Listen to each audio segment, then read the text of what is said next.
Hi, I'm Equina from India and I'm studying fashion design here at the University of Lancashire.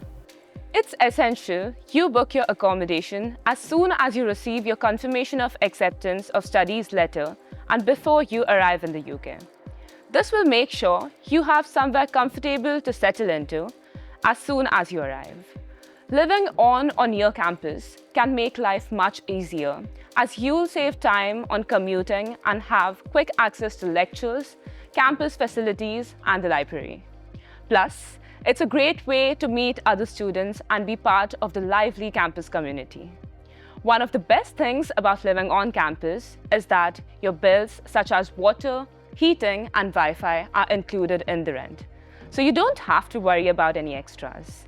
If you choose off-campus accommodation, there are many private housing options within walking distance or a short bus ride to campus.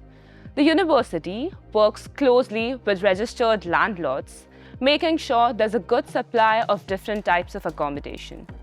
And one of the great things about studying here is the great location in the northwest of England.